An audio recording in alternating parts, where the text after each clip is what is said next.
नमस्कार। हिंदी रंगमंच दिवस नमस्कार। की हार्दिक शुभकामनाओं के साथ मैं स्मिता श्रीवास्तव, संस्थापिका जज्बातों के भवसागर से आज के कार्यक्रम मैं भी कलाकार में आप सभी का बहुत-बहुत स्वागत करती हूँ।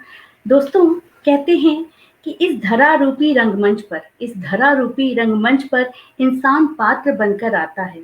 उस परम पिता के निर्देशन में अपना-अपना चरित्र निभाता है।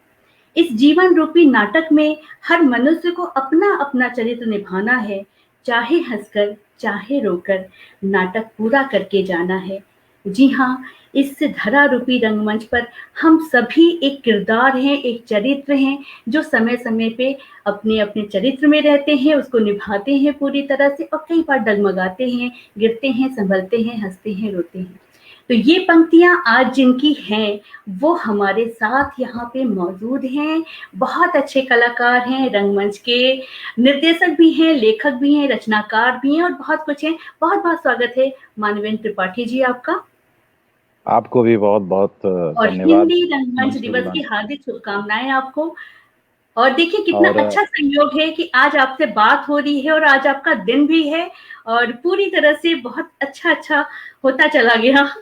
तो मैं अपने जी। दर्शकों से आपके बारे में बता रही थी कि वैसे तो बहुत कुछ है बताने को, लेकिन मैं ये चाहती हूँ कि मेरी ज़ुबानी की बजाय आपकी कहानी आपकी ज़ुबानी चले, तो बहुत बेहतर होगा।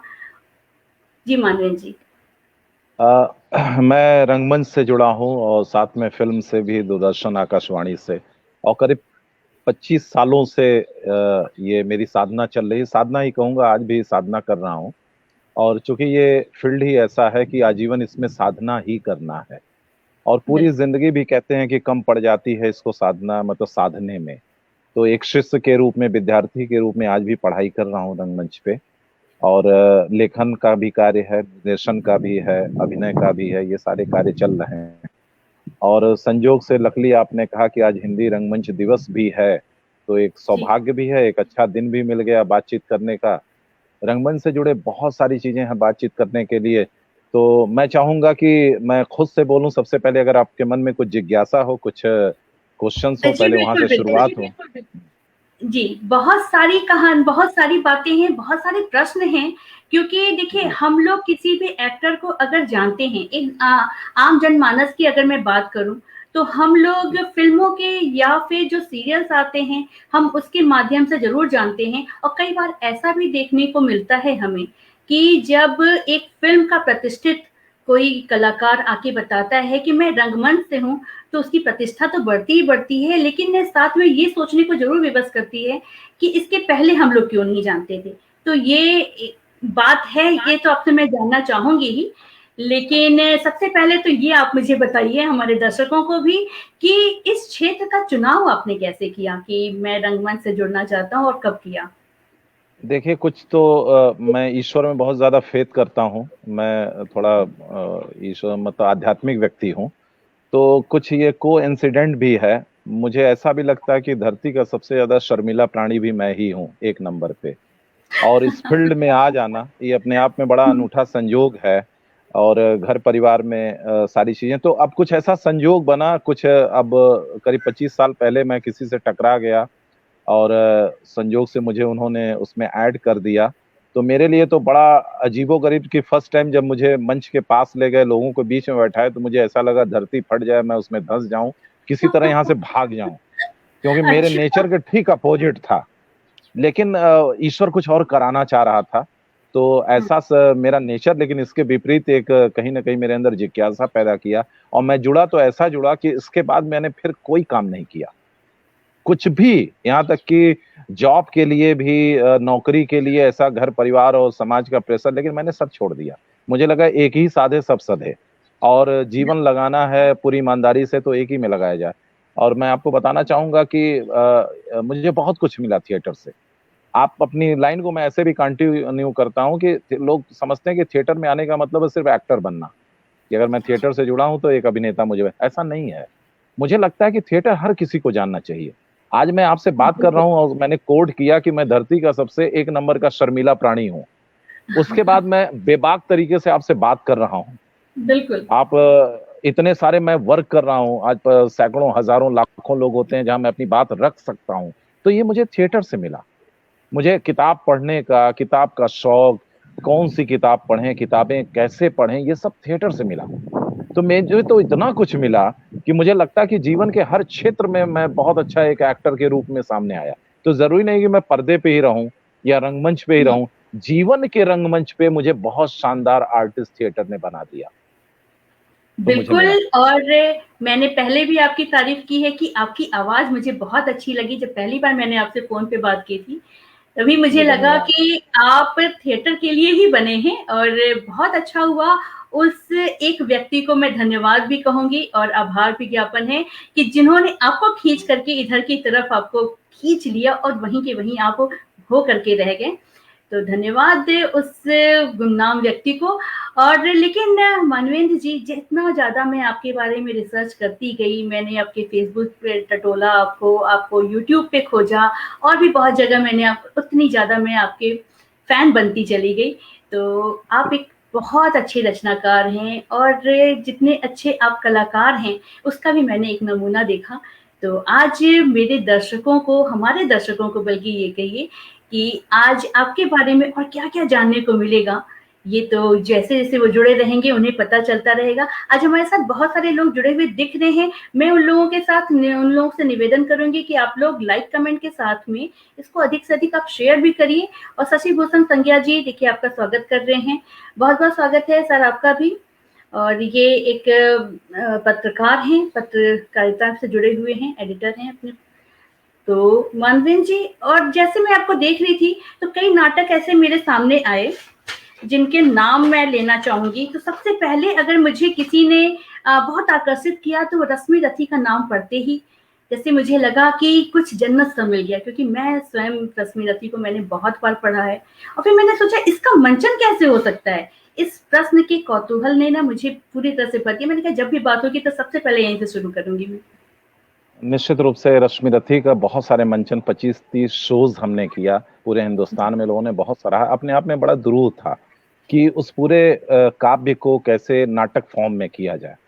हाँ तो बिल्कुल। मैं तो अपने में, लेकिन उसको हम लोगों ने किया और लोगों ने बहुत पसंद किया। मैं 4 लाइन सुनाता हूँ कि उसको नाटक फॉर्म में कैसे हम लोग, भगवान कृष्ण जब जाते हैं वो शांति दूत बनकर, जी जी तो जी, दुर्योधन वहां के पे साथ। दुर्योधन हाँ की सभा में, तो उसको हाँ हाँ। जैसे परफॉर्म हो तो कविता कृष्ण की फॉर्म है। चेतावनी। जी हाँ, तो उसको अब मैं उस डायलॉग को 4 लाइन आपको सुनाता हूँ।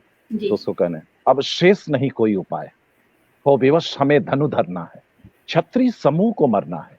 मैंने कितना कुछ कहा नहीं, विश्व व्यंग कहाँ तक सहा नहीं, पर दुर्योधन तो मतवाला है, कुछ नहीं समझने वाला है। उसे चाहिए रण केवल, सारी धरती का मरण केवल। पा तुझे धन्य है दुर्योधन, तू एकमात्र उसका जीवन। तेरे बल की है आस उसे, तुझसे जय का विश्वास उसे। तू न संग उसका छोड़ेगा, वो क्यों क्यों रण से मुख मोड़ेगा। क्या घटनी घटना का, तू प्रथा कुछ, सॉरी मैं बोल रहा हूं इस तरह से। तो जी नाटको जी। इस तरह से उसको डायलॉग फॉर्म में हम लोगों ने उसको प्रस्तुत किया। तो एक चैलेंज था रश्मि रवि, जी चूंकि दिनकर साहब ने अद्भुत रचना लिखी है, अद्भुत रचना। और बेसिकली उसमें मैं कर्ण की भूमिका करता हूँ, मेन रोल मैं करता हूँ। और चूंकि बहुत कठिन है, उसके कम से कम 300-400 लाइनें मुझे लर्न भी करना होता है उसको जी। मंचन करने के लिए। तो है इस तरह से, मैंने कहा शुरू में कि थिएटर एक साधना है, हम लोग 24 घंटा हर पल उसको जीते हैं। तो कोई भी कृति रहती है, थोड़ी चैलेंज होती है, थोड़ी कठिन होता है, लेकिन जब उसको साधन के रूप में हम बनाते हैं तो उसको साधते हैं और करते हैं। जी बहुत खूबसूरत। और सही बात है, इतने इतने लंबे डायलॉग को याद करके और उस तरह से बिना भूले कह पाना भी अपने आप में बहुत बड़ी बात है। और यही अंतर होता है कि नाटक के मंचन और एक फिल्म के बनाने में, जहाँ तक जी मुझे समझ में आता है, क्योंकि मेरा ज्ञान बहुत ही अल्प है। और आज मैं सोच रही हूँ कि थोड़ा-सा बढ़ा लिया जाए आपके माध्यम से।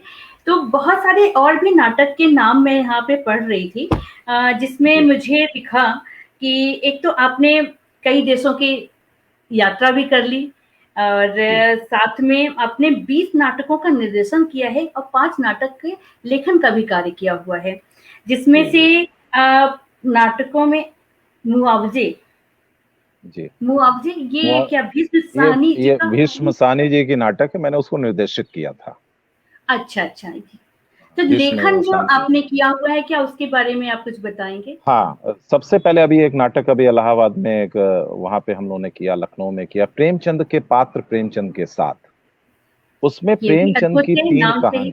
हाँ, जी, अद्भुत है, वो कुछ अलग तरह की एक कृति है। जैसे प्रेमचंद की कहानी कफन है, जहाँ से हुँ, उनकी कहानी खत्म होती है, वहाँ से मेरी कहानी शुरू होती है।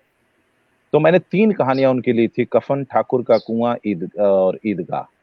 तो ईदगाह, जी। मैंने मंच पे first time Premchand as an actor perform करते हैं उस किरदार में, और उनके पात्र उनके पास आते हैं और कुछ ऐसी अनकही बातें जो प्रेमचंद ने अपनी कहानियों में नहीं कही, वो पात्र की जो पीड़ा है वो पीड़ा पात्र उनसे शेयर कर, जैसे मैं आपको बताऊं, प्रेमचंद से मिलती है गंगिया, ठाकुर की कुआं की। जी, प्रेमचंद उसको देखते हैं और पूछते हैं कि गंगिया तुझे पानी मिल गया?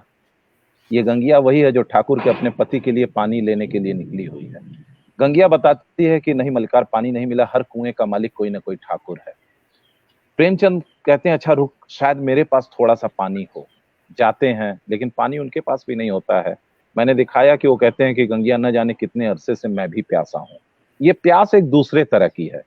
हुँ, जहां वो उसका पति मरता है तो मैंने उसको कुछ दूसरे ढंग से, जब वो मरता है प्रेमचंद पानी लेके पहुंचते हैं।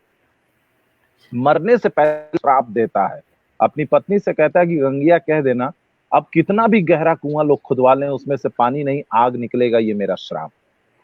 तो उस समय जो पानी के लिए गरीबों असहायों को टार्चर किया, आप देखिए आज के समय में पानी की किल्लत हुँ, हो गई, आज जमीन से बिल्कुल। आग ही निकल रहा है। तो शोषण किसी भी रूप में अगर होता है, असहाय गरीब या किसी के, तो प्रकृति उसका रिटर्न देती है, वो सामने आता है।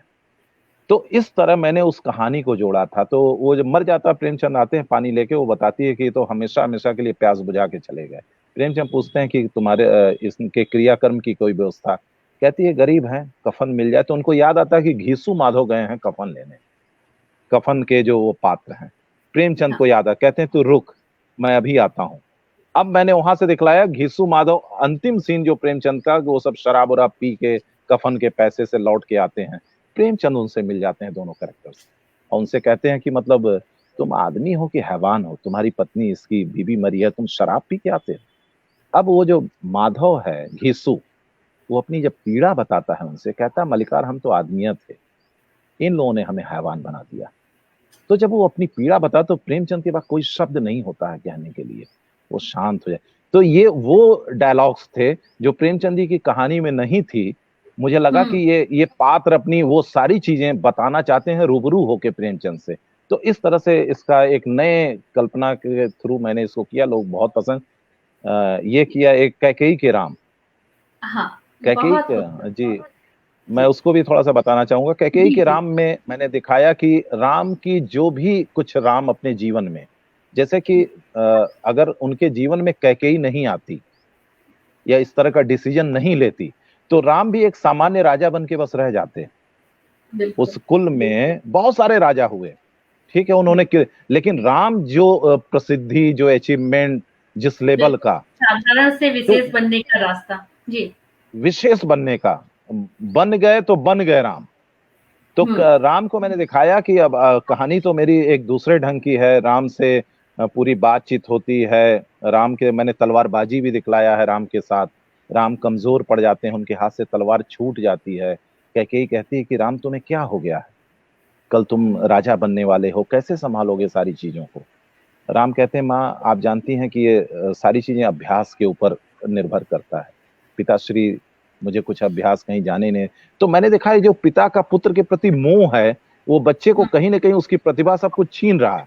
दूसरा एक तरफ मैंने दिखलाया है कि जो हमारी सामाजिक स्थिति है, रावण इस हद तक अपनी चीजों को, जैसे अभी चाइना और पाकिस्तान की बात मैंने उसमें इनडायरेक्ट में ऐड किया है, कि हुँ, सन्यासी आके दशरथ को बताते हैं कि आपके सीमा पे आप ही के लोग हैं, लेकिन काम वो दूसरे देश का कर रहे हैं, वो बिक चुके हैं सारी चीजें, और दशरथ वृद्ध हो चुके हैं, वहां तक पहुंच नहीं पा रहे हैं, राम को वो भेज नहीं रहे हैं। अब ऐसे असमंजस की स्थिति में कैकेयी निर्णय लेती है कि मुझे कुछ करना होगा, और उसका एक ही तरीका है कि राम जब तक यहाँ से नहीं जाएंगे तब तक कुछ, तो वो पूरा संयोजित ढंग से राम को वनवास देने का, लोगों को बुरा, अंत में राम को मैंने दिखाया राज्याभिषेक में कि राम कहते हैं ये ताज अगर मेरे सिर पे है तो सिर्फ मेरी माँ कैकेयी की वजह से, अगर आज मैं जो भी कुछ हूँ वो माँ सही बात कैकेयी, है। तो ये ताज और मैं अपनी माँ को समर्पित करता हूँ। मेरी माँ अगर कैकेयी नहीं होती तो राम राम नहीं होता, कुछ इस तरह का है, कैकेयी जी, के राम। अद्भुत है और मैं आपकी सोच को सलाम करती हूँ, नतमस्तक हूँ आपके जी आगे, धन्यवाद। क्योंकि बहुत हद तक मैं भी ऐसा सोचती थी और मैंने इस पे एक भजन भी लिखा था और जब-जब मैंने उस भजन को सुनाया है, तो यही मैंने उसमें कहा कि अगर कैकेयी माता ना होती तो राम राम ना होते। तो आज अपने सही, शब्दों को किसी और के शब्दों को ढलता हुआ देख करके मुझे बहुत अच्छा लग रहा है कि लोग ऐसा सोच रहे हैं और एक सामाजिक चेतना और उसको एक नज़रिया देने का भी आपने कार्य किया है। उसके लिए बहुत-बहुत साधुवाद आपको कि एक लीक से हट करके सोचने की एक जो धारणा है, एक जो परंपरा है, उसको अपनाना बहुत आवश्यक है और एक वो नाटककार, एक रचनाकार, एक लेखक और एक जो रंगमंच कर्मी के तौर पे आप कर रहे हैं, बहुत खूब कर रहे हैं। और जिस तरह से आपने बताया कि प्रेमचंद जी के पात्रों को फिर से जीना और वो भी इतने कालजयी पात्र होते हैं उनके और उसमें कुछ नवीनता और प्रेमचंद को एज ए एक्टर निकाल पाना, ये भी बहुत अपने आप में बहुत बड़ा प्रयोग कहेंगे। तो उसके लिए भी बहुत-बहुत साधुवाद आपको। आपका जी क्षेत्र, धन्यवाद। आपका लाइन बहुत अच्छा चल रहा है। देखिए शशिभूषण संज्ञा जी हमसे हैं, आपको शुभकामनाएँ दे रहे हैं और रेहान खालिक जी हैं, नमस्कार बोल रहे हैं, अतुल पाठक जी हैं, बहुत से ज्ञानवर्धक वाली बातें आदरणीय त्रिपाठी जी ने बताया। जी हाँ, बिल्कुल आप लोग ऐसे ही जुड़े रहिए और अधिक से अधिक इसको शेयर करिए। तो अभी बहुत सारी बातें हम लोग मानवेंद्र त्रिपाठी जी से आज करने वाले हैं। तो मानवेंद्र जी, जब मैं आपके बारे में खोजबीन कर रही थी, तो उसी बीच मुझे इतनी सारी रचनाएँ मिली, तो बिना उसको सुने आगे का कार्यक्रम, आगे की बातें बनती तो नहीं है, तो फिर हो जाए कुछ रचनाएँ आपकी जो आपको बहुत पसंद हैं। रचनाएं मैं आपको सुनाता हूँ बातचीत के क्रम में। हम एक्चुअली मैं एक डायरी छोटी सी लाया हूँ। रचना का भी अपना जी। एक छोटा सा एक बातचीत ये है कि कोरोना काल ने हुँ, जैसे हुँ। बहुत कुछ छीना तो बहुत कुछ दिया। हम लोग बिल्कुल। मुझे तो मैं उसको मानता हूँ कि अगर एक तो ईश्वर की कृपा की हम आप बात कर रहे हैं, बहुत सारे लोग बिल्कुल, इस बिल्कुल, दुनिया से भी बिल्कुल, चले गए। कोरोना ने बहुत ऐसी चीजों को तबाह किया, कुछ चीजें दिया कोरोना ने। तो मैं इसके पहले कविताएं नहीं लिखता था, कभी कविता अच्छा। नहीं लिखा था। इसी कोरोना काल में अचानक अब ईश कृपा कहें या घर बैठे बैठे, चूंकि करने के चौबीसों घंटा कुछ करने की आदत थी, तो घर में बैठ के एकदम स्थिति बड़ी खराब हो गई थी। चूंकि हम लोग मैं अपने को चौबीसों एक कर्मयोगी के रूप में उसके बिना जिंदा ही नहीं रह सकता हूँ। तो मैंने बहुत सारे कार्य किए घर बैठे बैठे, 5 फिल्में भी मैंने शॉर्ट फिल्म बनाई। और वो फिल्म इस तरह थी कि कोई एक्टर मुंबई में है, कोई दिल्ली में है, कोई गोरखपुर में, कोई कहीं है।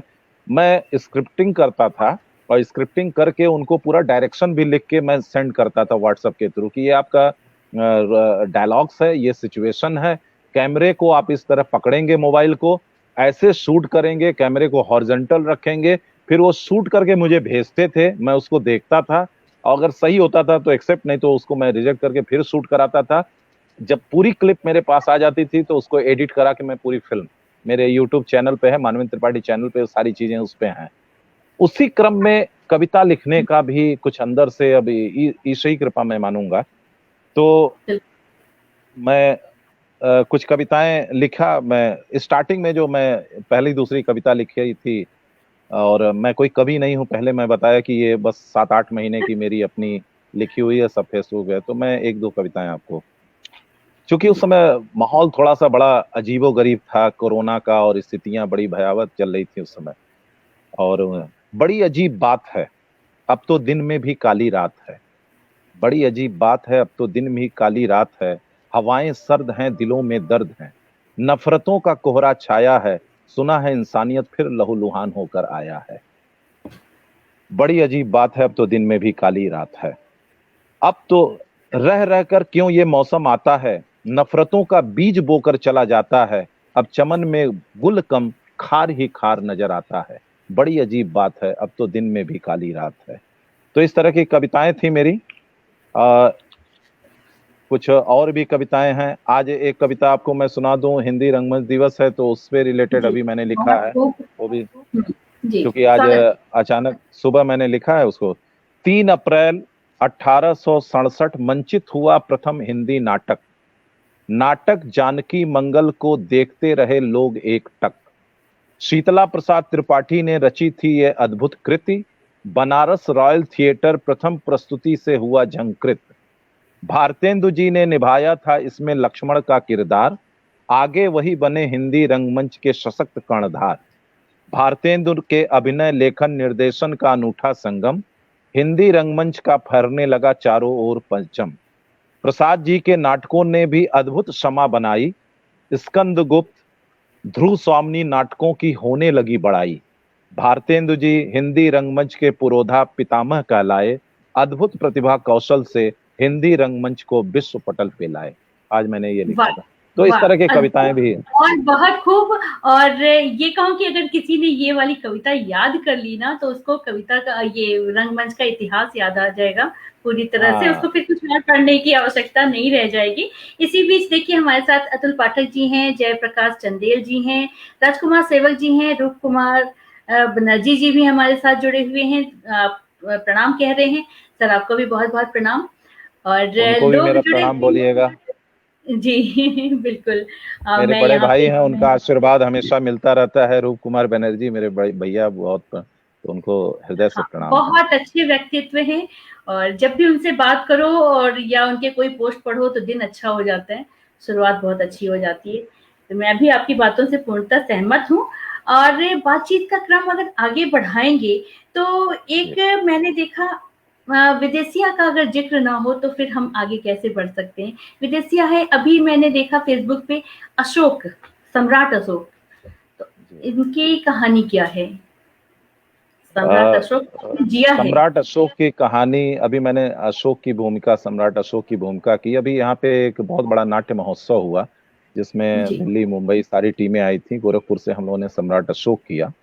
और ये वही सम्राट अशोक जो हिंदुस्तान के सम्राट अशोक हैं, उन्हीं की कहानी है।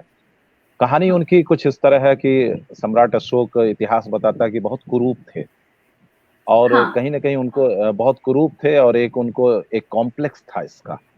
हुँ, और बहुत और बड़े वो वीर भी। योद्धा थे हुँ, अपने आप में। तो उनके जीवन का उत्थान और पतन दोनों है।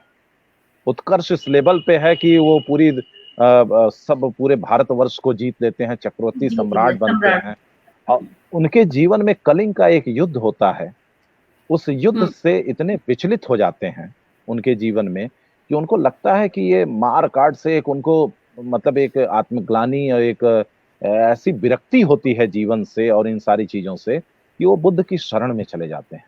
बिल्कुल। और बुद्ध हुँ, की शरण में जाने से क्या होता है कि बौद्ध धर्म एक्सेप्ट कर लेने से जो उनके मंत्री हैं, राधा गुप्ता, ये सारी चीजें, उनको लगता है कि वैदिक धर्म और भी सारे धर्म कहीं, तो वो अपने ही लोगों के बीच के शिकार हो जाते हैं, उनको कैदी बना लिया जाता है। तो हुँ, सम्राट कैदी हो जाता है तो उसका जो अंतिम अवस्था होता है, तो उसको लगता है हुँ, सब कुछ पाने के बाद भी आदमी खाली ही रहता है, उसके हाथ में कुछ भी नहीं आता है। तो इसमें दो कैरेक्टर थे कि एक जगह वो क्रूएल एकदम चरम पे था और एक जगह वो कैदी बन के एकदम निरीह व्यक्ति हो जाता है कि एक सन्यासी आता है बौद्ध, उसको एक फल भी देने के उसके पास नहीं रहता है कि उसको फल दे। वो मतलब टूट टूट के रोता है। तो इसमें इतना शेड था अभिनय को लेके, लोगों ने बहुत पसंद किया उसको। तो उसको किया, तो ये इस कैरेक्टर को अभी कुछ दिन पहले इसका मंचन हुआ, तो ये नाटक था। विदेशिया का मैं जिक्र करूंगा। विदेशिया गोरखपुर में पहली बार ये विदेशिया नाटक हुआ। मैं राकेश भैया, आदरणीय राकेश भैया, राकेश श्रीवास्तव जी जो जी, संगीत के बहुत मर्मज्ञ हैं, बहुत बेहतरीन और कलाकार। हुँ, हाँ बहुत बेहतरीन, और संगीत को, भोजपुरी संगीत को, यहाँ की माटी को वो देश विदेश और हर जगह फैला रहे हैं। तो उन्होंने कहा कि मानवेंद्र, इसको हम लोग विदेशिया कहते हैं, तुम डायरेक्ट करो, मैं इसमें म्यूजिक दूंगा। तो हम लोगों हुँ, ने किया और अद्भुत मंचन हुआ। उसका वीडियो भी है, आप देखिएगा। और कुछ मैंने थोड़ा सा इसको अलग किया। यहाँ की जो लोक गायन है वो तो है ही, जो लोक नृत्य है उसको भी हुँ, मैंने समावेश किया कि बहुत खूब। विदेशिया, हाँ, भिखारी ठाकुर की अपनी अद्भुत कृति है और हाँ, ये भोजपुरी के शेक्सपियर कहे जाते हैं। और कुछ सीन को मैंने इम्प्रोवाइजेशन किया जो यहाँ के खाटी बोलचाल की भाषा, तो एकदम कॉपी ना करते हुए, मुझे लगता है निर्देशक का काम होता है कि आपकी भी कल्पना उसमें दिखनी चाहिए। बिल्कुल। अगर आप निर्देशक हैं, दिखनी चाहिए सार्थक। लेखक की आत्मा न मरे, वो कंटेंट हो, लेकिन निर्देशक अगर जुड़ जाता है तो उस आत्मा में चार चांद लग जाए, कि लेखक भी खुश हो जाए कि मेरी कृति को बहुत अच्छे ढंग से सजा के प्रस्तुत किया गया। तो हमारे सांसद जी रवि किशन जी तो इतने मुग्ध हो गए थे कि मंचन के दौरान बहुत बार रोए, बहुत बार झूम के नाचने लगे, अपने को रोक नहीं पाए। और म्यूजिक भी राकेश भैया ने बहुत अच्छा, और संजोग से लकली जो आर्टिस्ट थे उन्होंने हृदय से उसको परफॉर्मेंस किया था। और सब बता के मैं यही कहना चाहूंगा कि साधना है, जो साधने में लग जाते हैं और कहीं ना कहीं ईश्वर उनका साथ देता है। तो जब आप ईमानदार होते हैं अपने किसी काम में तो उसका रिजल्ट आपके सामने आता है। तो दोनों बिल्कुल, प्रस्तुति अभी जल्दी बिल्कुल। हुई है।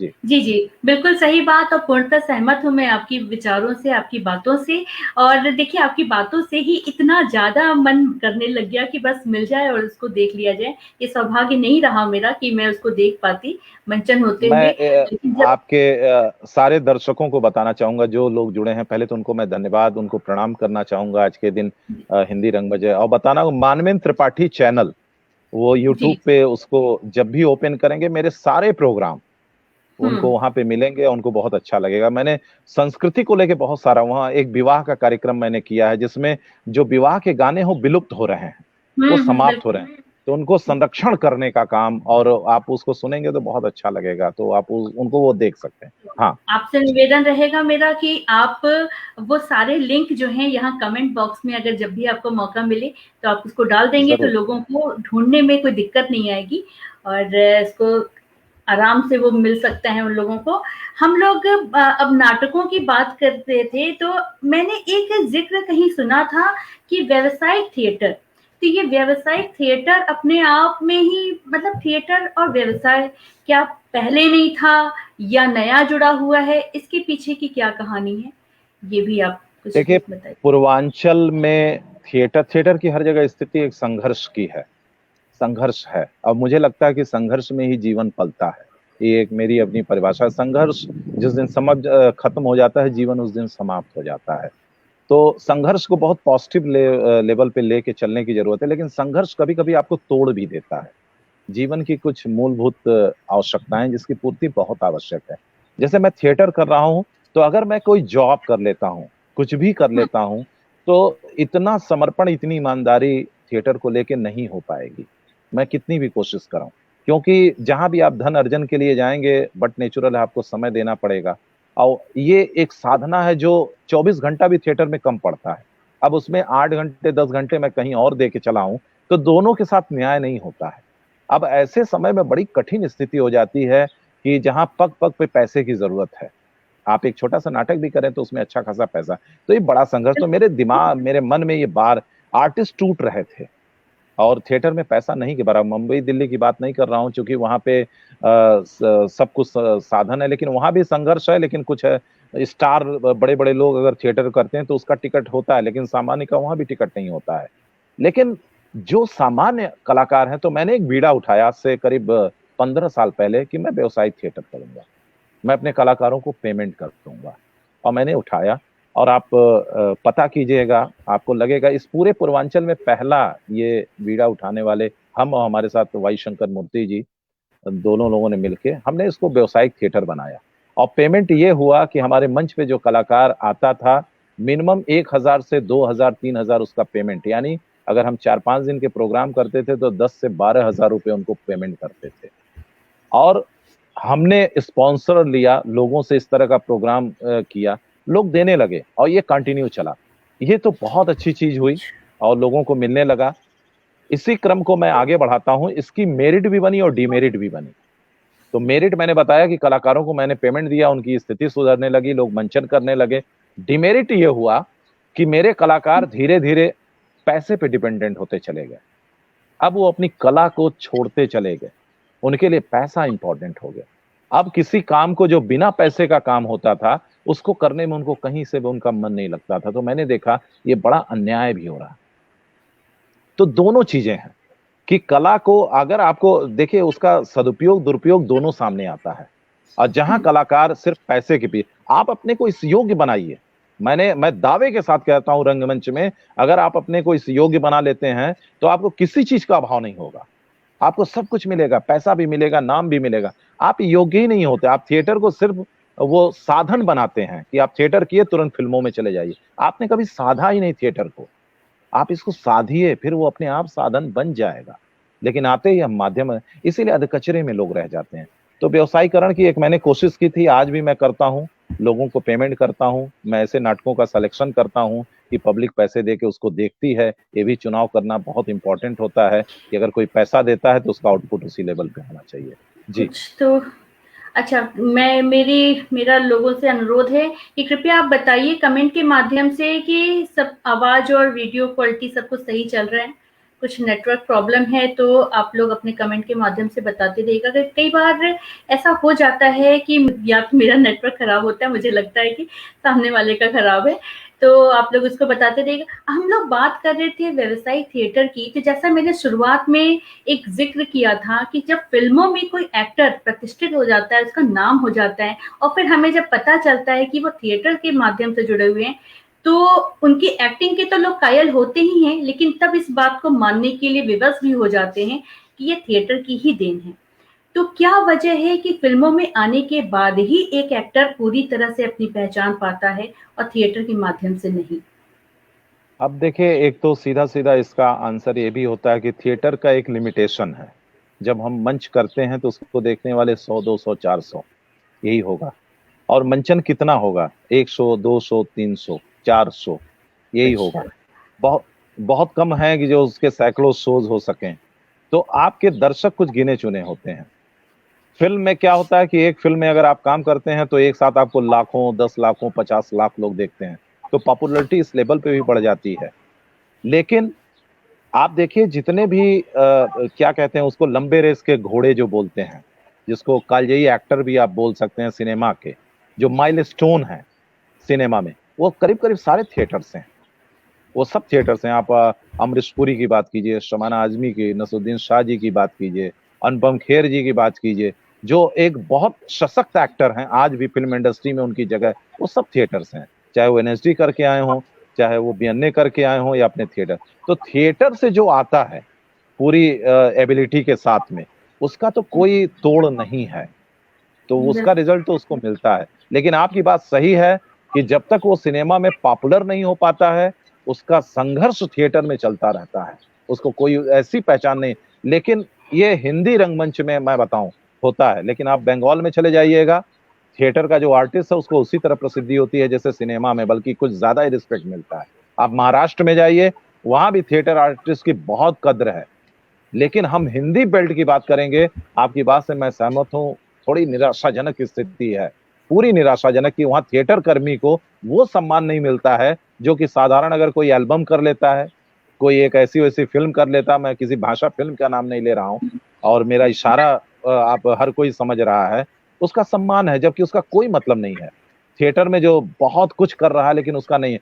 तो दर्शक भी हैं, हो सकता है वो कल्चर नहीं है, या हम डेवलप नहीं कर पाए। एक अभाव ये भी खलता है कि महाराष्ट्र, बंगाल, या हम साउथ की बात करें, वहां जो लिटरेचर है, जो साहित्यकार हैं, वो थिएटर से जुड़े हैं। मैं यहाँ पे देखता हूँ हिंदी रंगमंच, और यहाँ पे हमारे साहित्यकारों की अलग लॉबी है, वो थिएटर के साथ नहीं जुड़ पाते हैं। पता नहीं ये क्या विडंबना है। शायद वो जुड़ जाते तो थिएटर और गंभीर और समृद्ध, और शायद उसको वो पहचान और मिलती। तो इस पे भी लोगों को एक बार चिंतन करने की जरूरत है। जो साहित्यकार हैं वो भी थिएटर से जुड़े, तो इसका और विकास समृद्ध और अच्छा हो सकता है। जी चलिए, बिल्कुल, और ये उम्मीद तो रहेगी ही रहेगी। देखिए, हमारे साथ राजकुमार सेवक जी हैं, कहते हैं कि बहुत ही सुंदर ज्ञानवर्धक जानकारी, काव्यात्मक ऐतिहासिक महत्व की जानकारी दी है त्रिपाठी जी आपने।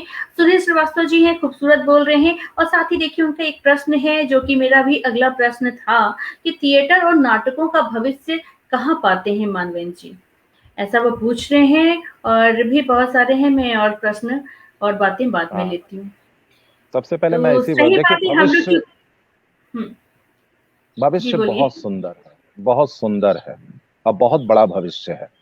सिर्फ इसके देखने की दृष्टि अगर बदल दें तो, मैंने शुरू में ही जिक्र किया, थिएटर को अक्सर लोग देखते हैं कि मैं एक एक्टर बन जाऊं। सिर्फ उसको एक्टर तक न लीजिए, अगर थिएटर एक सामान्य व्यक्ति भी करता है, अगर कहीं वो नौकरी करने जाता है, तो उसको इंटरव्यू फेस करने का एक पूरा एक शक्ति मिल जाती है। वो अपनी बात कह सकता है। सामाजिक व्यक्ति है तो अपने अधिकार की बात तो समाज में कह सकता है, अपने परिवार में कह सकता है। तो जो व्यक्तित्व विकास की बात है, जो जीवन के हर क्षेत्र में उसको लाभ मिलने वाला है, वो थिएटर से मिलेगा। थिएटर एक ऐसे आप संपूर्ण व्यक्तित्व का विकास करता है कि ताउम्र आपको वो लाभ ही लाभ देता है, बहुत कुछ देता है। तो थिएटर को सिर्फ एक संकुचित न बनाएं कि हम सिर्फ एक कलाकार के रूप में, थिएटर को समग्रता के रूप में आप लें।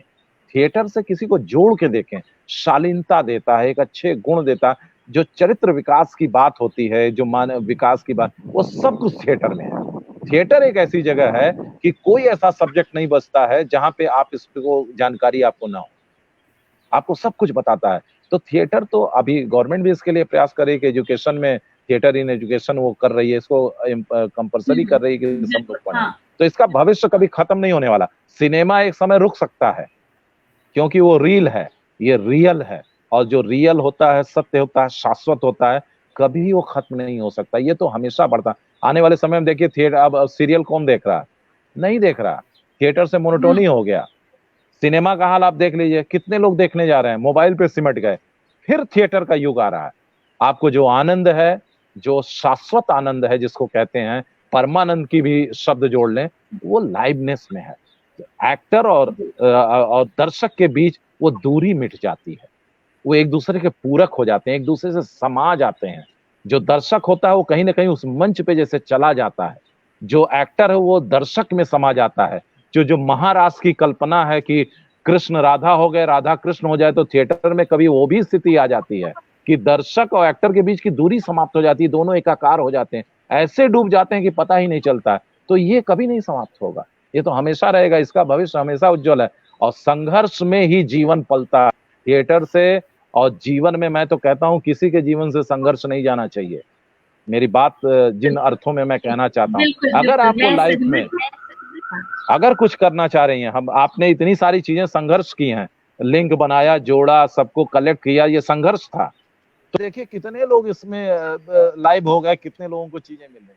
तो ये संघर्ष नहीं होता तो ये सब नहीं होता। संघर्ष तो होना चाहिए, कुछ क्रिएशन तभी होगा। तो मैं तो स्वागत करता हूँ, जीवन में संघर्ष बिल्कुल, होना और चाहिए। इसके सबसे बड़े उदाहरण हमारे भगवान राम हैं, और जिनको मैं मानती हूँ कि अगर एक साधारण व्यक्ति से अगर भगवान बनने का जो रास्ता है वो संघर्षों से ही होकर के जाता है। अगर वो भी चुपचाप से ठुकरा देते और राजा का ताज पहन करके आराम से राज करते तो उन्हें कौन मना कर लेता, लेकिन तब हम उनको पूजते नहीं और वो फिर पूछते एक नहीं। गुमनामी की जिंदगी होते। तो अगर आपको साधारण से विशेष की ओर बढ़ना है और अपने आप को प्रतिस्थापित करना है कहीं पे, तो संघर्ष ही एक माध्यम है जिस रास्ते पे चल करके आप अपने आप को साबित कर सकते हैं। तो जब जब जीवन में मुसीबत आए तो आप घबराइए नहीं, बल्कि खुश होइए, क्योंकि ये मौका है अपने आप को साबित करने का। मैं आपकी बातों से पूर्णतः सहमत हूँ मानवेंद्र जी, और मुझे बहुत अच्छा लग रहा है कि मेरे विचारों वाला एक व्यक्ति आज मेरे सामने बैठा हुआ है और मैं उनसे दिल खोल करके खूब सारी बातें कर रही हूँ। और इसी बीच चलिए कुछ लोगों के मैं कमेंट्स ले लेती हूँ। रिंकू प्रजापति जी हमारे साथ में है। सुधीर श्रीवास्तव जी कह रहे हैं जी सब कुछ बहुत अच्छा चल रहा है। जब मैंने पूछा था ना कि सब कुछ ठीक चल रहा है क्या। राजकुमार सेवक जी कहते हैं कि संस्कृति को विकृति देने में अर्थ का बहुत योगदान है। अर्थ प्रधान युग में बहुत सी सांस्कृतिक विधाएं लुप्त प्राय हो गई हैं। जी हाँ, बहुत अच्छे रचनाकार हैं राजकुमार सेवक जी, और वो हमेशा कहते हैं ना कि मानव का जो सबसे बुरा काम है वो है पैसे कमाना। तो वो उनकी बातों को भी आज आपने यहाँ पे कह दिया तो उन्हें भी संबल मिल रहा होगा। अरशदी चातक जी हैं, ज्ञानवर्धन में उपयोगी अभिव्यक्ति आपकी, ऐसा बोल रहे हैं। अमित सिंह पटेल जी हैं, सवाल है उनका कि नाटक, रंगमंच, थिएटर, सिनेमा सब पर्यायवाची हैं, लेकिन भाव अलग अलग हैं, सबके रूप अलग अलग है। किस नजर से देखते हैं आप? देखिए मेरे देखिए साथ बहुत सारे प्रश्न और भी आ रहे हैं। नहीं, अच्छी बात है। देखिए भाव तो निश्चित रूप से सब, रंगमंच हो, थिएटर हो, सिनेमा हो, मूल भाव जो अस्थाई भाव होता है वो तो एक ही है। जो अस्थाई भाव तो एक ही है, वो अभिनय है। अगर इमोशनल है तो इमोशनल है। तो संचारी भाव बदलते रहते हैं, जो रस का अपना गुण है। संचारी भाव आते जाते हैं, अस्थाई भाव तो सबका एक ही है। अगर श्रृंगार है तो रति उसका स्थाई भाव वो रहेगा। संचारी भाव आते जाएंगे, कभी वो आंसू भी हो सकता है, कभी रोमांच भी हो सकता है, चीजें बदलती रहती हैं। तो मूल तो एक ही होता है, चाहे कोई भी हो। इंपॉर्टेंट है उस मूल को पकड़ के चलना। जब दिक्कत वहां हो जाती है जब हम मूल से भटक जाते हैं। जो हमारा मेन रास्ता होता है, जो हमारा गंतव्य होता है, जो लक्ष्य होता है, वो कई जगह, जैसे इसके पहले क्वेश्चन आया पैसे की बात, तो बहुत सारे निश्चित रूप से अर्थ है। बड़े बड़े साधक आप देखिए, हम ऋषियों मनीषियों की बात करें, अगर उनकी बात करें तो विचलन तो उनके भी जीवन में है और विचलित तो होते हैं। भगवान राम भी सीता जी के वो चले जाने पे वो रोते हैं, वो रोते हैं। विचलन तो ईश्वर में भी आता है। तो और मनुष्य हैं तो विचलन उनका गुण है। दूसरी बात क्या है, बड़ी अच्छी बात है, विचलन जीवन में आना चाहिए। आप पत्थर नहीं हैं, संवेदना ही जीवित है, तभी आप विचलित हैं, तभी आप मनुष्य हैं। जिस दिन ये संवेदना खत्म हो जाएगी, आपको अंदर कोई बेचैनी नहीं होगा, कोई अश्रु नहीं होगा, फिर समझ लीजिए कि आप पत्थर हो गए, आप किसी उपयोग के नहीं हो गए। तो थोड़ा कष्ट तो है विचलन में, चीजें बड़ी थोड़ी सी कठिनाई हैं, लेकिन आप मनुष्य बने रहेंगे हमेशा, यानी आपके प्रगति का मार्ग हमेशा खुला है। तो विचलन से, अपनी संवेदनाओं से, अपनी परेशानियों से कभी विचलित होने, अपने मूल उद्देश्य को। और एक चीज और कहना चाहूंगा कि इस धरती पे जैसे ईश्वर अगर आता है, उसका एक कोई ना कोई, कि भगवान कहते हैं कि आने का एक प्रयोजन है, मैं कहता हूं मनुष्य के भी आने का प्रयोजन है। कोई भी इस धरा पे यूं ही नहीं आया है, उसका एक प्रयोजन है, लेकिन हमने कभी ढूंढा ही नहीं। हम कुछ गिनी चुनी चीजों पे रह जाते हैं, पूरी जिंदगी उसमें लगा देते हैं। हमारा बहुत बड़ा प्रयोजन है। आप देखिए चींटी जो है, उसके लिए भी ईश्वर व्यवस्था करता है। आप चीनी लेके जाती हैं तो आपके हाथों से गिर जाते हैं 4 दाने, कहीं से उड़ के चला जाता है, वो व्यवस्था हो जाती है, उसकी भूख मिट जाती है। मनुष्य एक ऐसा प्राणी है जो कहीं ना कहीं उस विश्वास को खो देता है। अपने प्रयोजन को हम ढूंढ ही नहीं रहे हैं, हम तो उसमें फंसे हुए हैं 2 का 4 करने में। इसीलिए अभी जो पहले का क्वेश्चन है कि बहुत सारी चीजें पैसे में समाप्त हो जा रही हैं, तो इंपॉर्टेंट है हम अपने भी प्रयोजन क्यों धारा पे आए हैं, कुछ इसका मिशन है। और इतना सामर्थ्य, मैं आपको बताऊं, व्यक्ति में इतना सामर्थ्य है कि वो कुछ भी कर सकता है। राम हर किसी में है, सीता हर किसी में है, बशर्ते वो बनना तो चाहे, एक बार कोशिश तो करना चाहे। हमारी कोशिश क्षणिक होती है, वो बदलती रहती है। हमारा देखिए संकल्प कितना कमजोर होता है। हर व्यक्ति सपने देखता है, लेकिन सपने कितने देर, आप 10 मिनट देखी सपना, 11वें मिनट आपका सपना बदल जाता है, 11 मिनट आपका टारगेट बदल जाता है। तो प्रकृति तो तैयारी हो जाती है आपके सपने को फिलअप करने के लिए, लेकिन तब तक आपका दूसरा सपना, प्रकृति खुद ही कंफ्यूज है, बदल जाते हैं। वो कंफ्यूज है कि आपको क्या दें, वो तो लेके खड़ी है सब कुछ देने के लिए। तो जरूरी है कुछ समय अपने सपने पे दृढ़ रहना, खड़े रहना, और निश्चित रूप से आप हो खड़े होके देखिए, सारे सपने साकार होते हैं, और इस धरती पे लोग कर रहे हैं। जी बिल्कुल, आपकी हर एक बातों में आपका आध्यात्म झलक रहा है, और मैं तो खैर कम से कम पूर्णतः सहमत हूँ आपकी एक एक बात से कि राम और रावण प्रत्येक व्यक्ति के अंदर होता है। हम जिसको पालेंगे, पोसेंगे और जिसका पोषण करते रहेंगे, वही आगे चरितार्थ होता रहेगा। तो ये अपने ऊपर निर्भर करता है कि हम किसको पोसते हैं। तो रविंद्र रंगधर जी हैं, हमसे कहते हैं कि उपयुक्त अवसर पर सार्थक बातचीत। जी हाँ, बिल्कुल, आज तो मैं वही सोच रही थी कि आज का दिन ही क्यों चुना।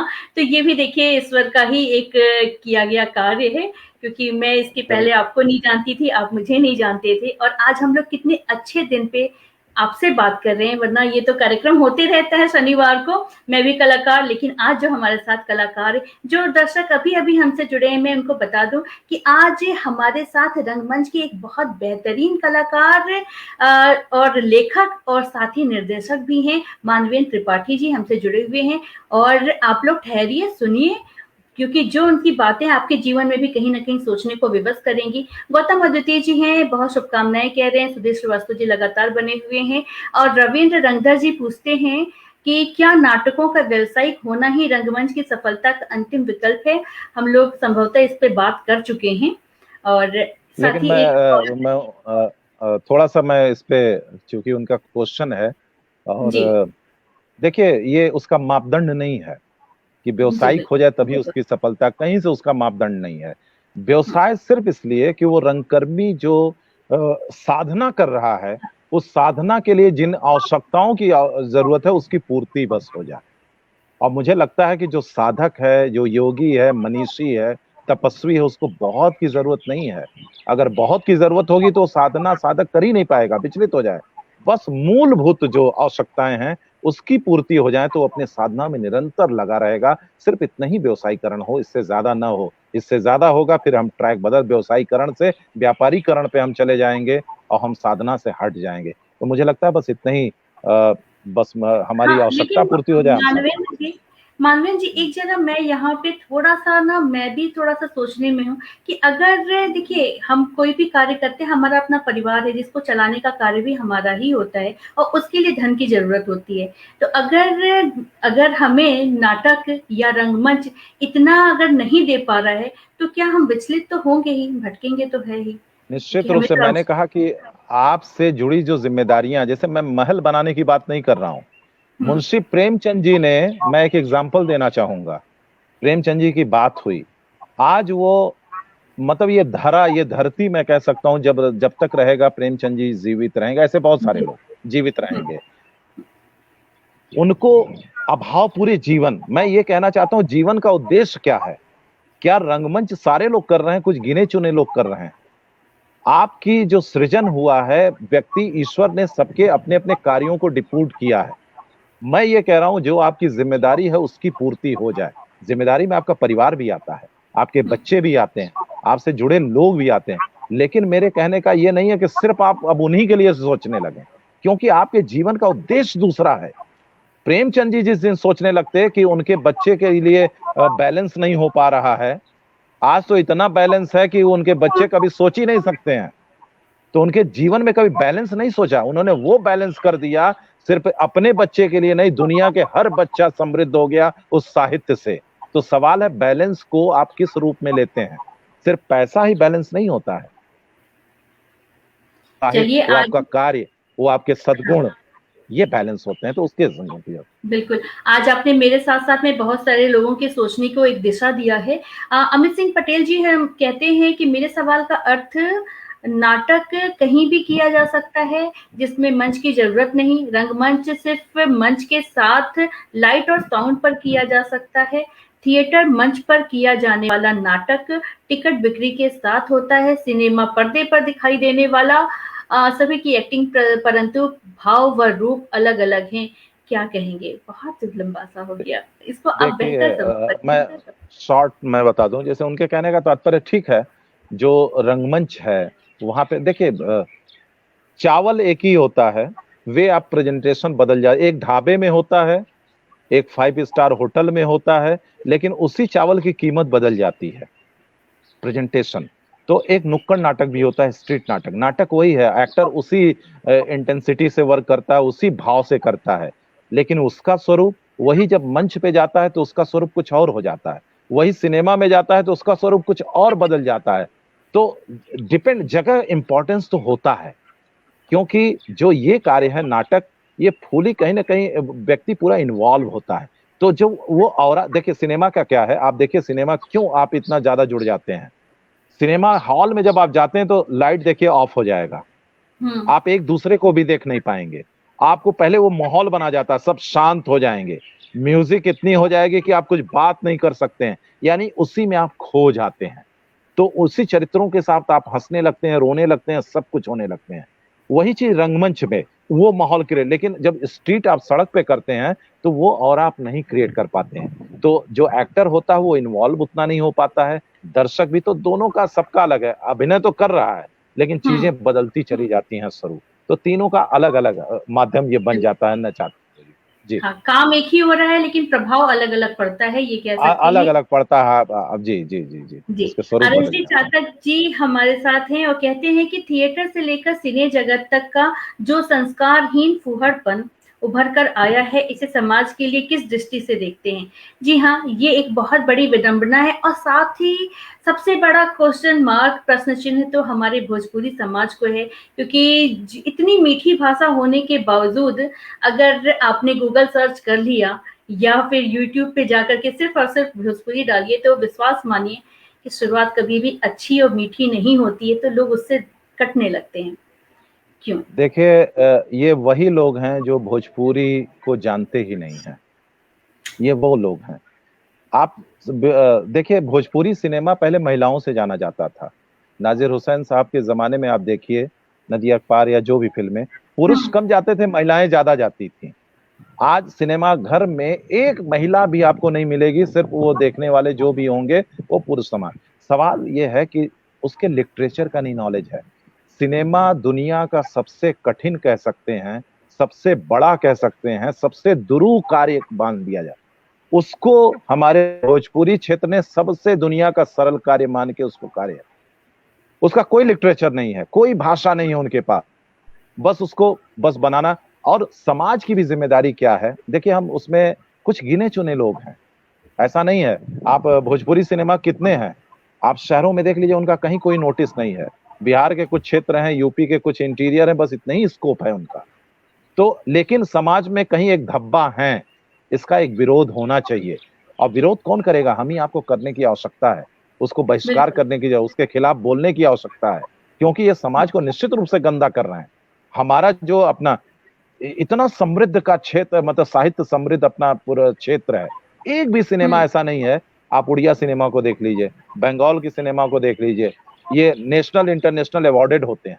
एक सिनेमा नहीं है जो हम अपने परिवार में बैठे, तो मैं उनको दोष नहीं दूंगा, मैं अपने को दोष देता हूं कि शायद मैं पहल नहीं कर रहा हूं, मुझे पहल करने की जरूरत है, या हमारे जैसे आप जैसे या जो देख रहे हैं सोच वाले लोग हैं, उनको पहल करने की जरूरत है। हम सिर्फ बात कर रहे हैं, हम काम नहीं कर पा रहे हैं। देखिए मैं बता रहा हूं, अगर काम नहीं करेंगे तो ये लोग समाज में रहेंगे, दर्शक वही देखेगा जो हम दिखलाएंगे। उसको बुरा चीज मिल रहा है, वो बुरा देख रहा है। हमें थोड़ा सा इसके लिए एक लड़ाई लड़नी होगी। हम बहुत ज्यादा इस पे सोचने लगते हैं कि आजकल लोग आइटम सॉन्ग देखेंगे, गंदगी रहे, ऐसा कुछ भी नहीं है। जो अच्छी फिल्में हैं, जो रिकॉर्ड बनाई हैं, वो बुरी फिल्म कभी नहीं बनाई है। एक फिल्म का मुझे नाम बताइए, राष्ट्रीय बिल्कुल फिल्म सही जो बात। प्रोडक्शन है, उसमें हुँ, एक थप्पड़ की मार नहीं होती है, हिंसा, और हुँ, उसके जैसी कोई फिल्म चली ही नहीं। लेकिन उन्होंने प्रयास किया, तो हम इसमें अपनी गलती मैं स्वीकार कर रहा हूं खुद की, कि पहल हम नहीं कर रहे हैं। हमें अच्छी फिल्म बनाने की जरूरत है, जो उसमें चैलेंजेज है उसको स्वीकार करने की जरूरत है। और मैं इस मंच से कहना चाहूंगा कि बहुत जल्दी थिएटर के साथ में इसी वर्ष में, और आप सबका स्नेह आशीर्वाद रहा तो अच्छी फिल्मों के लिए मैं पूरा प्रयास करूंगा, कि जिस तरह मैं थिएटर कर रहा हूं, फिल्म की दिशा में भी मैं काम कर रहा हूं, और बहुत जल्दी ये चीजें मैं आपको बताऊंगा कि एक अच्छी फिल्म के लिए मैं शुरुआत कर रहा हूं। जी। बिल्कुल, बिल्कुल और हमारी शुभकामनाएँ भी आपके साथ रहेंगी और लेकिन जैसे कि हम लोग बात कर रहे थे कि भोजपुरी का आज इतना निम्नतर स्तर क्यों देखने को मिलता है? तो ठीक है, हमने पहल नहीं की या अब तो कोशिश कर सकते हैं, लेकिन साथ ही जनता से भी एक अपील रहेगा कि वो भी अपनी मानसिकता को थोड़ा-सा बदलें। अच्छी चीज़ों को पढ़ेंगे, अच्छा चीज़ देखने का जब ख्वाहिश रखेंगे ना और उस तरफ अगर ढूँढेंगे और उसकी माँग करेंगे तो ज़रूर वो बनेगा। जब आप ही अगर डिमांड ऐसी करेंगे तो विवश हो जाते हैं जिनको अपना जीविकोपार्जन इस पे डिपेंड है ना, वही वाली बात है घूम फिर कर के आती है कि अर्थ जब तक इसमें रहेगा तो अर्थ जगत और सिने जगत को अलग-अलग करके देखने की आवश्यकता है। और देखिए आरएसडी चातक जी अभी भी मतलब मुझे लग रहा है कि वो बहुत आहत हो चुके हैं इन चीज़ों से कि प्रेज़ेंटेशन तो सिने जगत का भी बदल गया कि तन पर कम होते वस्त्र अब आधुनिक विकास माने जाने लगे। जी हाँ, बिल्कुल हम लोग इसी की बात कर रहे थे कि इसको बदलने की आवश्यकता है और जैसा मानवेंद्र त्रिपाठी जी ने हमसे कहा है, मैं उम्मीद करती हूँ कि आगे आने वाले समय में हमें इसमें कुछ अंतर देखने को मिलेगा आपके माध्यम से। लेकिन सर आप यहाँ बैठे हैं और हमने आपकी एक्टिंग के कुछ 2-4 डायलॉग नहीं सुने तो कार्यक्रम कुछ रुका-रुका सा कुछ अधूरा-अधूरा सा महसूस हो रहा है क्योंकि मुझे जिन्होंने आपके बारे में बताया ना वो आपके बहुत बड़े फैन हैं। उन्होंने जब आपके बारे में बताना शुरू किया कि मैम मैं जब उनका मैंने मंचन देखा तो मैं तो सोच में पड़ गया कि ऐसे कैसे कोई एक्टिंग कर सकता है। तो मैं तो वहीं से सुन करके कायल हो चुकी हूँ।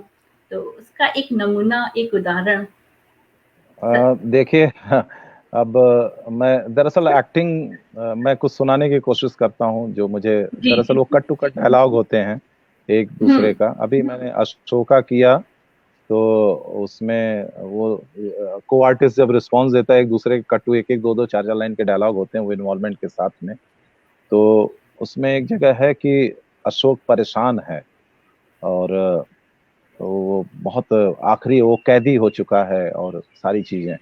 उसका भाई है तिस, जो उसको समझाता है कि आप धम्माशोक हैं, मतलब आप धम्माशोक हैं भगवान बुद्ध। तो एकदम ब्लास्ट हो जाता है और वो अपनी बात को, तो वो कहता है कि आप धम्माशोक हैं, तो वो ब्लास्ट होता है कि अब चूंकि यहाँ मैं कोशिश कर रहा हूँ, तो नहीं हूं मैं धम्माशोक, नहीं हूं कामाशोक या अशोक, मैं अशोक हूं, सिर्फ अशोक, जिसकी माता धर्मा को पिता बिंदुसार ने निष्कासित करके एकांतवास दे दिया था। हमारी माँ को अपने पति से जो सम्मान और साहचर्य नहीं मिला, तो हम आर्या देवी को देना चाहते थे। देवी हमारे जीवन की प्रथम प्रेम थी और अंतिम भी। देवी को हम ढूंढते रहे हर इस उस नारी में, लेकिन देवी नहीं। तिस, वो क्यों नहीं आई हमारे साथ? बोलो तिस से वो क्यों नहीं आई? तिस, वो आ गई, वो आ गई तिस, हाँ देवी आ गई। वो कभी कभी मेरे साथ आती, जब भी मैं बुलाता हूँ वो आ जाती। वो आ गई, आ गई। देवी, देवी हम बहुत अकेले हो गए, बहुत अकेले। बहुत याद आते हैं वो दिन जब महिंद और संगमित्रा हमारे कंधों पे बैठ जाते थे और घोषणा करते थे हम सबसे बड़े, और कभी कभी हमें घोड़ा बनाकर हमारी पीठ पे बैठ जाते थे। बहुत याद आते हैं वो दिन। तुम क्यों नहीं आई हमारे साथ? क्यों नहीं आई पाटलिपुत्र? देवी समझने का प्रयास करो। पुरुष के जीवन में ऐसे बिरले क्षण भाग्य से आते हैं जब वो अपने बाहुबल से अपनी विजय पताका फहरा सके, मान सम्मान यश प्रभुता सत्ता अपनी मुट्ठी में कर सके। देवी बचाओ, देवी तिस से रोको, रोको तिस से, रोको तिस से। मैंने क्यों चुना पाटलिपुत्र, क्यों चुना? पिता द्वारा निष्कासित माता के पुत्र को लोग देखकर भी नहीं देख पाते थे, जैसे हम होकर भी नहीं थे, जैसे हम पारदर्शी थे। अंधी आंखों में एक दिन उंगली डाल कर इनको दिखलाएंगे कि देखो हम हैं। कुछ इस तरह है। ये अशोक का एक चरित्र था उसमें। अब मंच पे होता है तो पूरी इन्वॉल्वमेंट के साथ होता है। और सर आप क्या बात कर रहे हैं? मंच पे होता तो जाहिर सी बात है कि अभी तक लोगों के रोंगटे सच में खड़े हो गए थे अगर उन्होंने वैक्सीन नहीं करवाई होती। लेकिन आंखों से आंसू भी बह रहे होते। मैं तो यहाँ भी महसूस कर पा रही हूँ इस चीज को कि इतना मार्मिक, इतना भावुक। वाकई आप बहुत बेहतरीन कलाकार हैं और मेरा आज ये सौभाग्य रहा, आज इस मंच का, आज इस पेज का ये सौभाग्य रहा कि आज आपके साथ बात करने का यहाँ पे मौका मिला। तो मैं इस पल को मुझे लग रहा है कि मैं कितना जी लूं।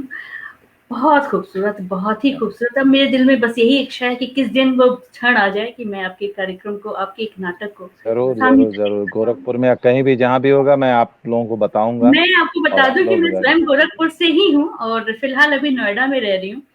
तो जी जी, बहुत बहुत देखिए हम खुशी की लोग बात कभी है। ऐसे गोरखपुर में हाँ मंचन होगा तो निश्चित रूप से, अभी संभवतः विदेशिया का मंचन होने जा रहा है, तो मैं आपको उसका आप मुझे डेट बताइएगा, और मेरी टाइम कोशिश बताऊंगा, तो आप रहेगी कि जरूर मैं आइए। वहाँ पे पहुँचूँ। और साथ ही दर्शकों से भी मैं कहना चाहूँगी कि आपने एक उदाहरण तो देख लिया और मुझे थैंक यू आप बोल सकते हैं कि मैंने आज आप लोगों के सामने मानवेंद्र त्रिपाठी जी को ला करके बहुत अच्छा काम किया है, क्योंकि ये एक बहुत ही एक अछूता-सा एक क्षेत्र रहा है हम रचनाकारों के लिए। मैं स्वयं लिखती हूँ, लेकिन इस बात को मैं आज यहाँ स्वीकार करूँगी कि वाक़ई मैंने कभी नाटक नहीं लिखा है। आज आपसे प्रेरित होकर के मेरी भी कोशिश रहेगी कि जीवन में मैं कुछ लिखूँ जरूर और मेरे दर्शकों में, हमारे दर्शकों में बहुत अच्छे-अच्छे रचनाकार हैं, जो बहुत बहुत संजीदा और बहुत बेहतरीन लिखते हैं। आपसे भी निवेदन रहेगा कि आप इस क्षेत्र में भी सोचिए, कुछ पहल कीजिए, कुछ अच्छा लिखिए। और देखिए कुछ लोगों के कमेंट्स मैं ले लेती हूँ कि राजकुमार सेवक जी कहते हैं कि बहुत सुंदर मार्मिक और भावुक संवाद। जी बिल्कुल, सहमत। जी, अ, धन्यवाद धन्यवाद आप सभी का। सुधीर श्रीवास्तव जी हैं, वो भी कहते हैं बहुत सुंदर। और आरष्टी चातक जी कह रहे हैं ये अप्रत्यक्ष की कल्पना करते करते प्रत्यक्ष को विस्मृत कर देते हैं। और तो सर यही तो होता है। और क्या कहते हैं कि यह भवसागर में से उबारने का मंच है, ना कि कल्पना में जी सर, मैं यहाँ से थोड़ा देखिए, जो कलाकार होता है ना, वो हमारे उन भावनाओं को उन भावनाओं को जगाने की कोशिश करते हैं जिन्हें हमें स्वयं नहीं पता होता है कि ये हमारे अंदर हैं।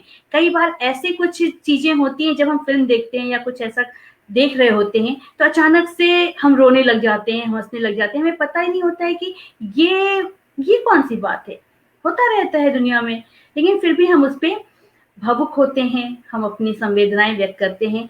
तो ये बहुत आवश्यक है हमारे जीवन के लिए।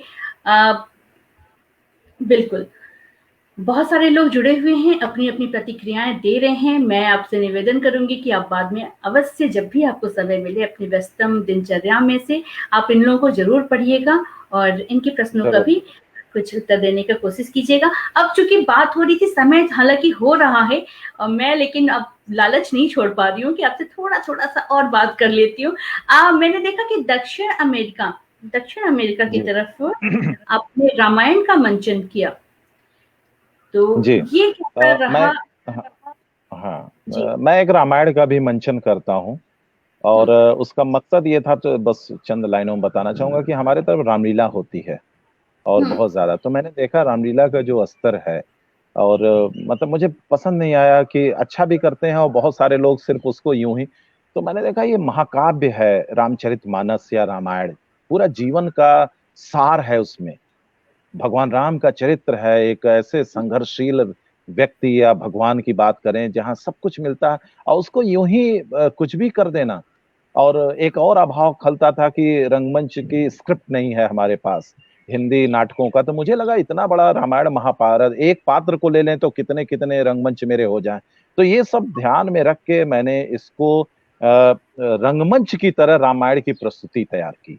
और आप बिलीव नहीं करेंगे, उस मेरे चैनल पे, मानवेंद्र त्रिपाठी चैनल पे देखिएगा, ये भारतवर्ष का पहला ऐसा रामायण है कि ऐसा रामायण नहीं होता है। और मुझे अमेरिका जाने का सौभाग्य मिला, 4 देशों में, गुयाना, त्रिनिदाद, टोबैको, ऐसे बहुत सारे। और वहां लोग, मतलब मैं आपको क्या बताऊं, इतना ज्यादा अप्रिशिएट, उन लोगों को लगा कि जैसे अनूठा चीज हम देख रहे हैं। और पूरे 20 आदमी की टीम, 21 एक महीने तक हम लोगों ने पूरे दक्षिण अमेरिका के देशों में किया, और बहुत अच्छा रिस्पॉन्स मिला। अभी कोरोना की वजह से न्यूजीलैंड, ऑस्ट्रेलिया, फिजी, ये सारे टूर हमारे टल गए, मॉरिशस, ये लगातार टूर बने हुए थे। तो रामायण का मंचन भी एक अलग ढंग से करते हैं, कभी उसको 40,000 पब्लिक होते हैं हमारे दर्शक, आप इमेजिन कीजिए 40,000 कितने होते हैं, और सब बैठ के देखते हैं। तो यूट्यूब, इसलिए मैं बार बार अपना बता रहा हूँ, मानवेंद्र त्रिपाठी चैनल, कि उसमें सारे वो मेरे कार्य दिखेंगे, रामायण का मंचन, जो आपको अकल्पनीय लगेगा कि मंच पे रामायण इस तरह हो सकता है क्या। तो एक कोशिश है, और जो मैंने बताया कि कुछ थोड़ा आध्यात्मिक हूं, तो मुझे लगता है कि ये मेरे वश की बात नहीं है, ये कहीं ना कहीं वही प्रभु राम या ईश्वर जिस भी रूप में, क्योंकि मेरा इतना सामर्थ्य हो ही नहीं सकता है, सारी चीजें उन्हीं की है, वही किसी रूप में आके करते हो तुम कन्हैया, मेरा नाम हो रहा है, बस इतना मैं जानता हूँ। करने वाला वही कन्हैया है, एक मैं माध्यम हूँ, बस उतना ही हो रहा है मेरा इसमें कोई। हाँ, मेरे जो कलाकार हैं, जो जुड़े हैं, वो सारा श्रेय उनको जाता है। मैं एक कोऑर्डिनेटर, एक माध्यम के रूप में, बस इतना ही मेरा योगदान है, बाकी कुछ। जी, बहुत खूबसूरत योगदान है और आपका, और ये उम्मीद है और आज की ये डिमांड है, कह सकते हैं आज की ये आवश्यकता है कि आपके जैसे लोग आगे बढ़ें और इस तरह से प्रभु को निमित्त मात्र मानते हुए, अपने आप को निमित्त मात्र मानते हुए, सब कुछ प्रभु की करनी को समझते हुए कार्य करते रहें, क्योंकि करने वाला तो सच में कोई और होता है, हम तो बस चलते रहते हैं, और चलना ही जिंदगी होता है। और चलना और सफर का खूबसूरत होना, यही जीवन का उद्देश्य भी होना चाहिए। और आज आपके कार्य को, मैं आपके इस समर्पण को नतमस्तक होकर के प्रणाम करती हूँ, और साथ ही आपके पूरे भविष्य को और भारत के भविष्य को स्पेशली मैं ये कहूंगी कि चलिए, आपका तो भविष्य उज्जवल है ही है, लेकिन आपके माध्यम से भारत का भी भविष्य अच्छा होने वाला है। और अपने क्षेत्र में जो भाषा का आज इतना बुरा हाल हो गया है, उसको भी आप उबारने का कार्य जरूर करेंगे, लोगों को एक सोच देने का कार्य कर रहे हैं, बहुत खूब कर रहे हैं आप। और मेरी बहुत बहुत शुभकामनाएं हैं आपको, और ये भी इच्छा है कि बहुत जल्दी मैं आपके किसी कार्य को, किसी नाटक को सभी दर्शकों के साथ बैठ करके देखूं, यहाँ पे जितने भी लोग हैं। तो बहुत खूबसूरत रहा आज का सफर, आपसे बातचीत करना। और राजकुमार सेवक जी कह रहे हैं कि आप दोनों के लिए बहुत-बहुत बधाई, शुभकामनाएँ। बहुत प्यारे तो इंसान बहुत हैं बहुत वो, धन्यवाद। और उनके एक-एक शब्द में ना प्यार झलकता रहता है। तो निश्चित रूप आज से, और जितने लोग जुड़े हैं मैं उनको नहीं देख पा रहा हूँ, लेकिन हृदय से मैं देख रहा हूँ। स्थूल रूप से नहीं देख रहा हूँ, लेकिन सूक्ष्म रूप से निश्चित रूप से मैं उनको देख रहा हूँ, महसूस कर रहा हूँ।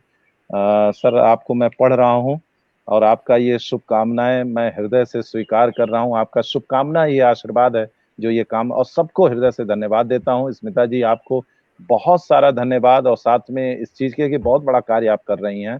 और सवाल है ये मंच और बहुत सारे लोगों तक पहुंचाना, तो आपके भी इस कार्य को मैं प्रणाम करता हूँ। ईश्वर से यही करता हूँ आपको इतनी शक्ति दे कि आप इस तरह के कार्य, और हम सभी हमेशा आपके साथ खड़े हैं। जब भी हमारी जरूरत कहीं भी आपको महसूस हो, आप बताइएगा, हम आपके। और इन सारे दर्शकों को मैं प्रणाम करता हूँ जो मुझे सुन रहे हैं। उनका स्नेह आशीर्वाद मेरे साथ बना रहे। जी, बहुत-बहुत धन्यवाद मानवेंद्र त्रिपाठी जी। आज आपके साथ बात करके सच में बहुत अच्छा लगा मुझे, कि जिस तरह से हम लोग एक नकारात्मकता की स्थिति में आ चुके थे, सिने जगत को लेकर के, उस नाटक और ये सारी चीज़ों को लेकर के 1-2 कमेंट्स मेरे सामने कुछ ऐसे आए कि उनकी उनकी गलती नहीं है, चूँकि जो समाज में वो देख रहे हैं, उसकी वजह से वो विलग होते चले गए और अपनी एक मानसिकता बना लिया कि सब कुछ बहुत बुरा होता है, बहुत गलत होता है, और शायद ही अच्छे घर के लोग, अच्छे समाज, मतलब पढ़े लिखे लोग इस क्षेत्र में जाना चाहें। तो देखिए, आज इसी बात से फिर एक निकल के आ गया प्रश्न, कि अगर कोई स्टूडेंट, कोई बच्चा, कोई है छात्र, छात्रा जो स्कूल में है, छोटे स्तर पे है या कॉलेज में है, और रंगमंच से जुड़ना चाहता है, इसमें अपना करियर बनाना है, तो उसके लिए आपकी क्या राय रहेगी कि वो कैसे इस क्षेत्र में देखिए, आए? सबसे पहले तो मैं उसको कहना चाहूंगा कि अपनी पढ़ाई पूरी ईमानदारी से कंप्लीट करे। रंगमंच में एजुकेशन की बड़ी आवश्यकता है। जब आप एजुकेटेड होके, समृद्ध होके आएंगे तो इसको और अच्छे ढंग से समझ पाएंगे। तो पहला मार्गदर्शन यह है कि अपनी पढ़ाई अधूरी ना करें, उसको पूरी ईमानदारी के साथ पढ़ें पढ़ाई को। उसके बाद जब रंगमंच को एक्सेप्ट करेंगे तो चार चांद लग जाएगा। अधूरा ज्ञान लेके आने की कोई आवश्यकता नहीं है, आपको पढ़ें। हाँ, इसके साथ में आप कीप इन टच रहें, आप रंगमंच को हुँ, देखें, थोड़ा टाइम दें, समझते रहें। लेकिन पढ़ाई को अक्सर इसमें आप देखिएगा कि ज्यों ही उससे जुड़ते हैं अपनी पढ़ाई उड़ाई छोड़ देते हैं। तो ना उधर के होते हैं ना इधर के होते हैं। ये इतना इंटेलेक्चुअल जगह है, यहाँ पे कैसे आप इलिटरेट होके आएंगे? आपको तो बहुत समृद्ध होके आना है यहाँ पे। तो इसकी परिभाषा बदलने की जरूरत है। आप खूब पढ़ाई कीजिए, चाहे इंजीनियर हो, डॉक्टर हो, जो भी हो। और सबसे बड़ी बात क्या होता है कि एक जगह आप सेफ साइड कर ले होते हैं, आपको भविष्य की बहुत चिंता नहीं होती, आपकी पढ़ाई बहुत अच्छी होती है। अगर बाय द वे आपको रंगमंच में चीजें कुछ ऊपर नीचे लगती हैं, सफलता सफलता, तो आप सहज से आप बहुत मस्ती में और अच्छे से काम कर रहे, तो पढ़ाई मस्ट है, वो होनी चाहिए। मैं सबसे पहले कहूंगा पढ़ाई को अधूरा छोड़ के इसमें आने की आवश्यकता नहीं है जी। और बहुत तो आज भविष्य है, का मैं सबका स्वागत बहुत, करता हूँ। हाँ, बहुत अच्छी बातें बताई, लेकिन बहुत सारे बच्चों को आपने डरा भी दिया, जो सोचते थे कि यार छोड़ो हटाओ, पढ़ाई से छुट्टी मिलेगा, इधर की तरफ चलते हैं। तो आज आपकी पढ़ाई बात से को सुन के तो ये कहना आज है भी कि बहुत सारी, मैं बताऊं, अब तो पढ़ाई शुरू हुई है रंगमंच में आने के बाद, हुँ, एजुकेशन में नहीं हो पा रही थी। अब तो इतनी किताबें हैं, लाखों किताबें, पागल हो जाते हैं देख के कि कैसे पढ़ें दिन रात किताबों के बीच में, और लगता है कि बहुत कुछ छूट गया है। अब तो समझ पैदा हुआ। तो जो पढ़ रहे हैं तो मैं उनसे तो रिक्वेस्ट करूंगा कि भाई खूब पढ़ाई करो, इतनी पढ़ाई करो जिसके पढ़ाई की हद तक रंगमंच तो तुम्हें सर आंखों पे बैठाएगा, सर बहुत आंखों अच्छी पे, तो बात, आप उसको बहुत पढ़ जी। खूबसूरत बात। लेकिन इसमें थोड़ा-सा ऐड ऑन ये करूँगी कि पढ़ाई किताबों को खूब, खूब, खूब पढ़ो, बल्कि पूरा जीवन पढ़ने के लिए कम पड़ जाएगा, इतना पढ़ो।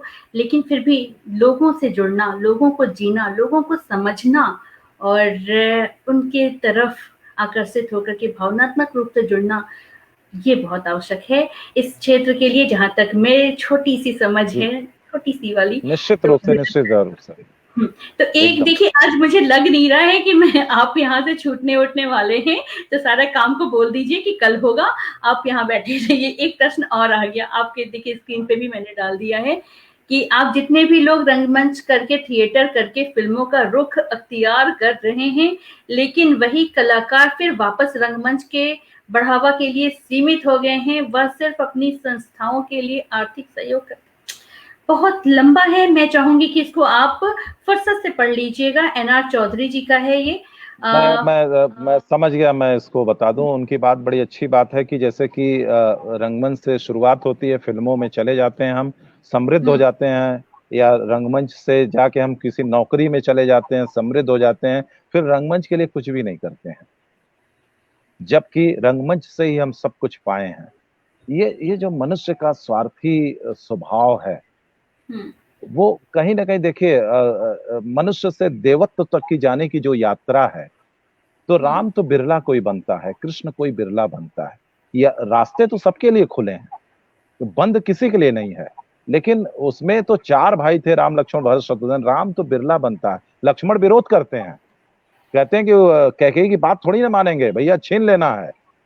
राम स्वीकार करते हैं। तो मैं इनके प्रश्न को दूसरे ढंग से बताना चाहूंगा कि ये मनुष्य की फितरत है, और इस पे चलने की, बहुत सोचने की आवश्यकता। हम क्या क्या कर सकते हैं, ये इंपॉर्टेंट है। मैं अगर कभी समृद्ध हो गया तो मैं अपने को एक संकल्पवान बनूं कि कहीं पहुंचने के बाद मैं उसी तरह रंगमंच की सेवा करूंगा। मुझे दूसरे की देखने की जरूरत, दूसरा अगर सद्बुद्धि आ जाती तो बड़ी अच्छी बात है। हम सुधरेंगे, जग सुधरेगा। जग को ब्लेम करने की आवश्यकता नहीं है, क्योंकि सबकी विचारधारा 5 अंगुलियां बराबर नहीं होती हैं, और कभी आप बराबर कर भी नहीं सकती हैं। इसकी आवश्यकता है। मुझे क्या मैं कर सकता हूं, ये इंपॉर्टेंट है। मैं ही एक मिसाल बनूं, मैं वो रास्ता अख्तियार करूं कि मुझे देख के लोग उस चीज पे चल रहे हैं। तो ये इंपॉर्टेंट है कि हम खुद में सुधरें, न कि दूसरे को सुधारें, क्योंकि कमेंट्स करने से कुछ भी नहीं होगा। तो उनकी बात बहुत अच्छी है, लेकिन उनको यही कहना चाहूंगा कि सेल्फ जितना हम कर सकते हैं वही हम करें, हम खुद की जिम्मेदारी लें। जी बिल्कुल, बिल्कुल, बहुत खूबसूरत विचार आपके। और कहते हैं ना कि हाँ, इतिहास से सीखते हुए वर्तमान और भविष्य को निखारने का ही ज़िंदगी होती है। तो बस हम यही कर सकते हैं कि जो भी बुरा लगता है, कम से कम हम दूसरों के साथ ना करें, उसमें कुछ बदलाव लाने का एक प्रयत्न करें, उसके लिए संघर्षशील रहें, और संघर्ष ही जीवन है, जैसा आपने बोला। तो मुझे बहुत अच्छा लगा ये आपका विचार। और इन्हीं विचारों के साथ, इन्हीं बातों के साथ आज का ये कड़ी, आज का ये सफ़र मुझे बहुत अच्छा लगा आपके साथ बात करके। और ये पल मेरे जीवन का बहुत ही सार्थक पल रहा। और मुझे उम्मीद है कि हम सभी दर्शकों को आज बहुत कुछ जानने और सीखने का मौका मिला। तो आपको जब भी फुर्सत हो तो दर्शकों का कमेंट अवश्य पढ़िएगा, और अपने जितने भी लिंक हैं, चाहे वो यूट्यूब के हो, चाहे आपके किसी भी पेज का हो, या आप तक वो कैसे पहुंच सकते हैं, वो आप माध्यम इसमें जरूर कमेंट के माध्यम से डाल दीजिएगा। जी, बहुत बहुत धन्यवाद, बहुत बहुत आभार आपका भी दिल से धन्यवाद। जितने दर्शक हैं उनका धन्यवाद, और एक बार पुनः स्मिता जी, बहुत सारी शुभकामनाएं, बहुत अच्छे कार्य के लिए हृदय से धन्यवाद। और हमेशा हम हमारे जैसे कलाकार आपके साथ खड़े हैं, कभी भी। बहुत बहुत धन्यवाद। सभी दर्शकों का बहुत बहुत धन्यवाद, आभार। नमस्कार, जय हिंद, जय भारत।